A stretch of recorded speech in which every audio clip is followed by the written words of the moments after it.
ప్రతిపక్ష హోదాకు ఇంతమంది సభ్యులు ఉండాలని రూల్ ఏం లేదు. ప్రజల తరపున ప్రశ్నిస్తామనే భయపడుతున్నారు అన్న వైఎస్ జగన్. పవన్ కళ్యాణ్ కార్పొరేటర్కు ఎక్కువ, ఎమ్మెల్యేకు తక్కువ. జీవితకాలంలో ఒక్కసారి ఎమ్మెల్యే అయ్యారు అన్న మాజీ సీఎం వైఎస్ జగన్.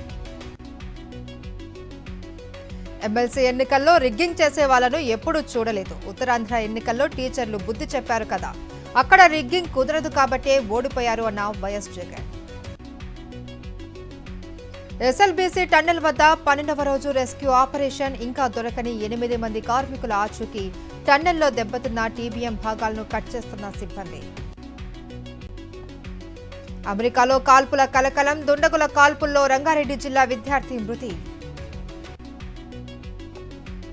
శంషాబాద్ ఎయిర్పోర్ట్లో విమానం ఎమర్జెన్సీ ల్యాండింగ్. మహిళకు గుండెపోటు, చికిత్స పొందుతూ మృతి.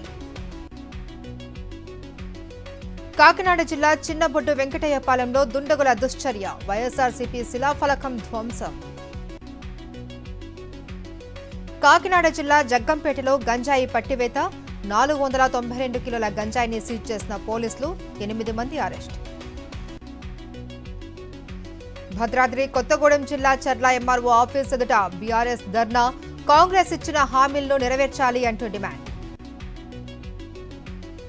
ములుగు జిల్లా పాత్రపురంలో ప్రమాదం. విరిగిపడిన ఆర్టీసీ బస్సు చక్రాలు. 50 మంది ప్రయాణికులకు తప్పిన పెను ప్రమాదం. విశాఖలో గీత కార్మికుల కోటాలో మద్యం షాపుల లాటరీకి ముహూర్తం ఖరారు. రేపు జిల్లా కలెక్టర్ సమక్షంలో లాటరీ పద్ధతిలో కేటాయింపు. బీహార్ అసెంబ్లీ బయట ఉద్రిక్తత. ప్రభుత్వానికి వ్యతిరేకంగా విపక్షాల ఆందోళన. రెండో సెమీఫైనల్లో సౌత్ ఆఫ్రికా న్యూజిలాండ్ ఢీ. ఫైనల్లో అడుగుపెట్టేందుకు ఇరు జట్లు హోరాహోరీ. వన్డేలకు రిటైర్మెంట్ ప్రకటించిన Australia captain Steve Smith. Champions ట్రోఫీలో భారత చేతిలో ఓటమి నేపథ్యంలో నిర్ణయం. వరుస నష్టాలకు బ్రేక్. లాభాల్లో ట్రేడ్ అవుతున్న స్టాక్ మార్కెట్లు.